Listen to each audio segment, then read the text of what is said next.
everyone, welcome back to my channel. My name is Stephanie and I'm here today to show the books that I would like to get to this spring. Spring is always the time when I notice that a lot of my most anticipated releases are coming out, and a lot of the times my backlist books that I've had on my shelf for a while, that is when they start to become neglected because of all of the amazing new books that come out in spring. I always just want to read those, and then a couple months will go by and I'll realize that I've just read so many new releases and I haven't made a huge dent on my backlist. So I wanted to this year plan accordingly and set up a little TBR, a go-to group of books that I know that I would really like to get to this spring. I want to have them off of my TBR before this summer. Having a seasonal TBR like this made up of my backlist books is a really great way to make sure that I'm balancing the amount of new releases and ebooks that I'm reading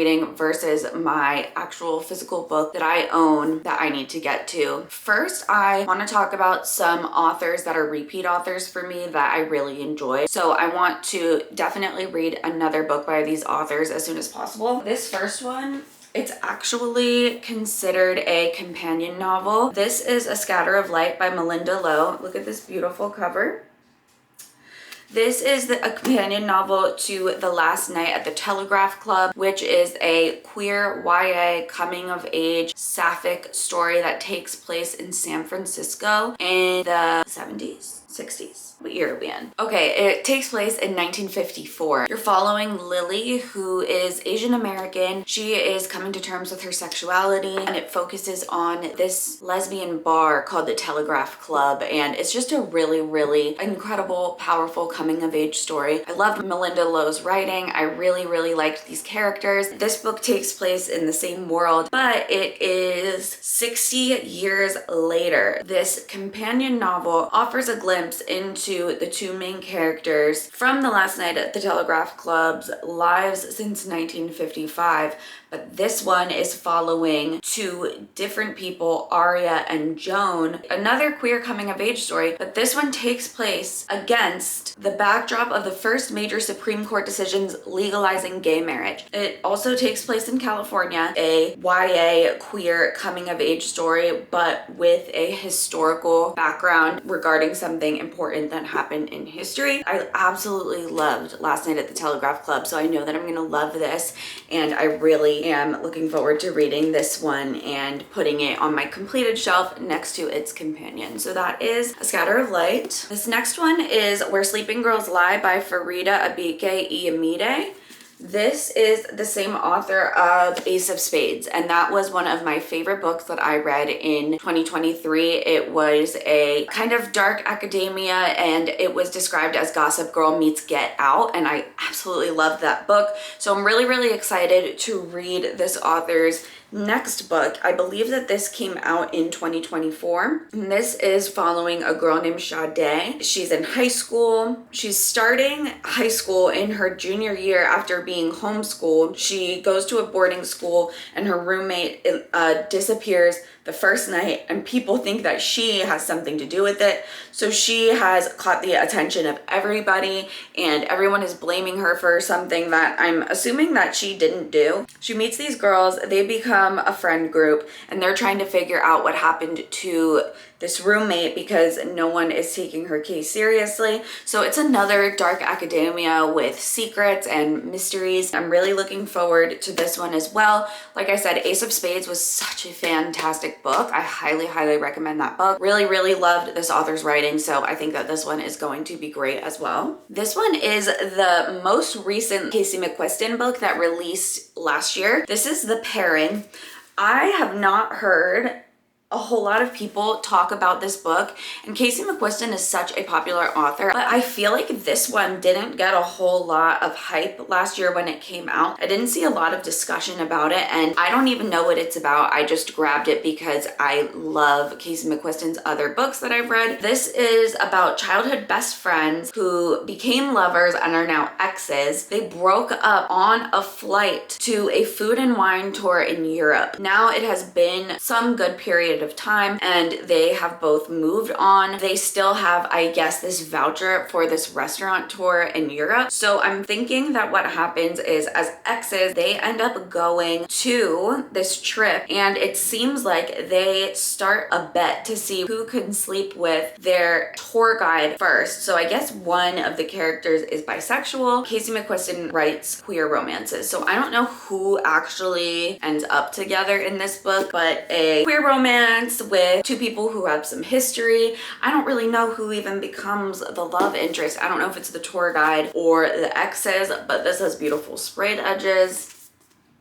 So that is my next repeat author, The Pairing by Casey McQuiston. I really want to get to another Ellen Hildebrandt book. I just received a signed copy of Swan Song from my wife, but I have had the 5-Star Weekend on my shelf for a little bit now. I read The Hotel Nantucket in 2024, and it was one of my favorite books of 2024. I absolutely loved it. I think that Ellen Hildebrandt is quite an engaging and fun author. Her books have tons of drama and different point of views, and it's very gossipy, domestic kind of stories. This one is about a food blogger who loses her husband, and she decides to go on this vacation called the 5-Star Weekend with her best friends from each phase of her life, which is really interesting. So her best friend from her teenage years, her best friend from her 20s, her best friend from her 30s, and midlife. She actually realizes that she can't afford this 5-Star Weekend, I guess, so she decides to make her own. It seems that this is just exploring the friendships between our main character and all of these people, and how all of these people from different phases in her lives interact with each other and mesh with each other. I think this is an absolutely fascinating concept as someone who has moved a lot and has lots of different friends from different phases of life that have not interacted. I just think that dynamic is really interesting. Like I said, I really enjoy Ellen Hildebrandt, so the 5-Star Weekend will be read this spring. Also, I want to try to get through Taylor Jenkins Reid's Backlist before Atmosphere comes out on June 3rd, I think it is, June 3rd. I have 3 more books to read. One of them is After I Do, one of them is Forever Interrupted, but the one that I physically own is Maybe in Another Life. I absolutely love Taylor Jenkins Reid. She is my favorite author. I think I can say that pretty confidently. I love her entire Hollywood universe. I read One True Loves and really enjoyed it. This one is another one of her contemporary romances, but her books are always very emotional with some kind of interesting twist or topic. So this one is about, you're following Hannah, who is 29. She doesn't know what she wants to do with her life. She has lived in 6 different cities, held countless meaningless jobs, goes through a breakup, and then finally returns to her hometown. On her first night back, she bumps into her high school boyfriend. She sees her high school boyfriend again, and at the end of the night, she has the option to leave with either her best friend or her ex-boyfriend, and you follow then each timeline going forward depending on which decision she made. So you follow the story that would have occurred if she left with a best friend, and you follow the story of what would have occurred if she left with the ex-boyfriend. Very much butterfly effect. Little decisions can influence your life in huge ways. I absolutely love this concept. I am beyond fascinated by it. I know this is going to be a really quick read, and I cannot wait to get to it. I think that I'll be able to get to all 3 of Taylor Jenkins Reid Backlist books for June 3rd, maybe, because her reads are so quick. They're just so quick, and I have After I Do on my Kindle, but that's neither here nor there. This is the one that I have physically, so this is the one that I really want to make sure I read first. So that is Maybe in Another Life. Now I have some books that have just been on my shelf for a little while. It is just time for me to get to them, to form my opinion, have my experience, and see how it goes. This first one is Spells for Forgetting by Adrienne Young. I've not read an Adrienne Young book yet, and I believe she has 3 or 4 releases out currently. They're magical realism, and they get a lot of really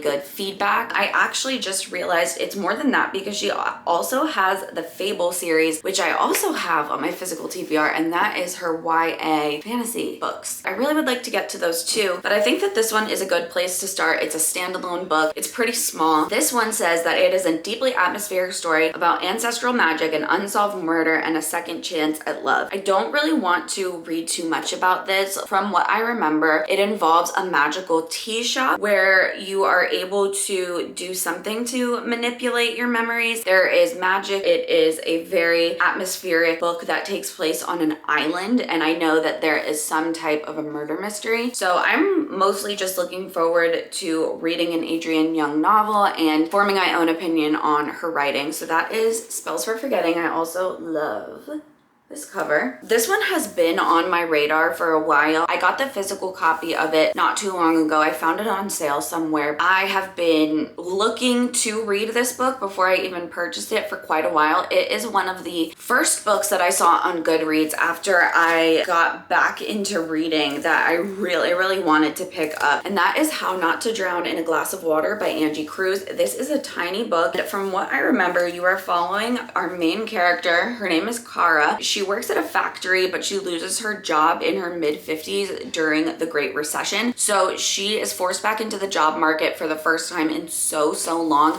and she ends up going to this career counselor. You are following her conversations with this career counselor because instead of setting up job interviews, she begins to narrate the story of her life. You are following over the course of the 12 sessions that she has with this career counselor, where she talks about her relationships, her love relationships, her familial relationships. It says struggles with debt, gentrification, loss, and eventually what really happened between her and her estranged son. She confronts her darkest secrets and regrets. I think that that sounds absolutely fascinating. It is so small as well, so I just know that this will be such a quick one. That is How Not to Drown in a Glass of Water. These next two, I'm gonna show one after the other because they have like similar energy to me for some reason. This first one is Wayward by Amelia Hart. I feel like this book is everywhere. It was a Book of the Year finalist in 2023. The cover is gorgeous. This is, I believe, a historical fantasy slash magical realism. Yeah, so you're following three different timelines, and this is fascinating to me because one is in 2019, one is in 1619, and one is in 1942. It has to do with how this magic developed, their kind of experiences and struggles as women in these different time periods.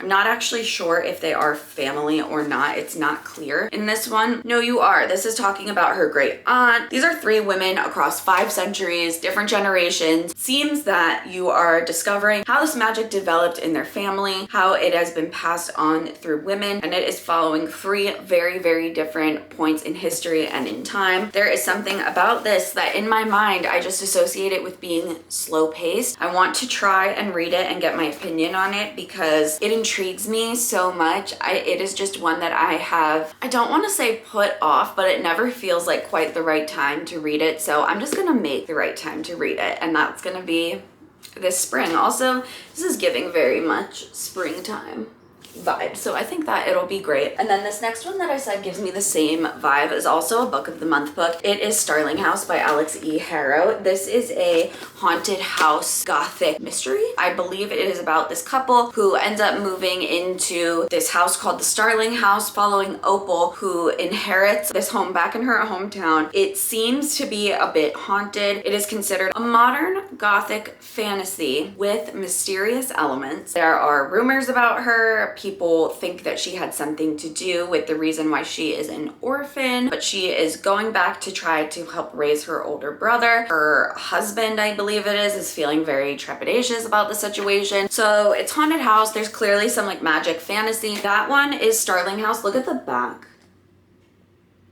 This one honestly gives more of October-ish vibes, but I just know this is another one that I have been looking at on my shelves since the end of 2023, and I really would like to get to these books. So that is Starling House by Alex E. Harrow. I have a few LGBTQ romances here. So this first one is The Romance Recipe. I got this on Pango a little while ago. This is the cover here. So you are following a restaurant owner and a head chef. It seems to be like a grumpy sunshine vibe. This is between 2 women, so this is a lesbian romance. So Amy is the restaurant owner. It says that she's a micromanager and a control freak. I think their restaurant is going on some type of show like diners, drive-ins, and dives type of thing, or like some kind of cooking competition, something reality TV related, to try to save this restaurant. Sophie is the grump in the kitchen, sunshine in the streets, and and she I guess is like moody and irritable at work, but super nice and bubbly at heart. Her and Amy bump heads. She thinks that she's a control freak. She's annoyed by her, but then they start kind of falling for each other. So I worked in the restaurant industry for quite a bit of time, so very, very excited to read a restaurant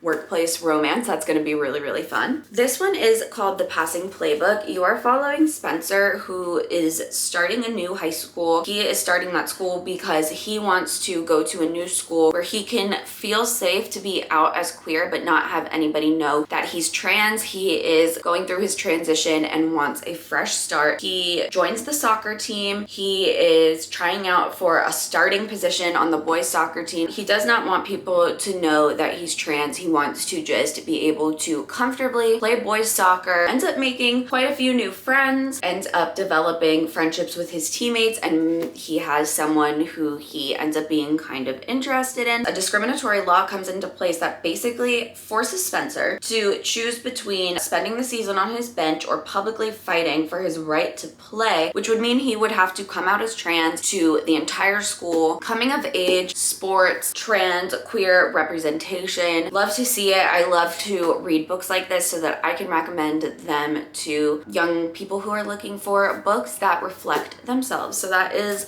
The Passing Playbook by Isaac Fitzsimmons. This one is called The Romantic Agenda by Claire Kahn. This is an asexual romance, which is really interesting. I read Loveless by Alice Oseman, which featured an asexual main character. Really enjoyed reading and learning about asexuality. This is about Joy, who is asexual but not aromantic. So she is in love with her best friend Malcolm, but she obviously like doesn't know how to go about this because she is asexual and Malcolm is not. Malcolm ends up telling her, hey, he has a girlfriend. So Joy is devastated. She is already struggling with dating as a person who is asexual but not aromantic. This guy invites her on a trip and she meets somebody named Fox. They kind of start getting along, and so they decide to fake date and pretend to like fall for each other on the weekend trip to make Malcolm jealous. It seems that they end up developing real feelings for each other. So that is this one, The Romantic Agenda. It looks like it'll be rom-com-y and fun, so that'll be a nice little palette cleanser. This one is one that is probably one of the newer releases on this list. I got this, and this is another next book back in January. This one is Please Stop Trying to Leave Me by Alana Saab. This is another sapphic book. This is about a girl named Norma who is kind of starting to go through some psychosis. She ends up getting diagnosed with depersonalization and derealization disorder, but she just isn't understanding. She doesn't believe it. She's still kind of in a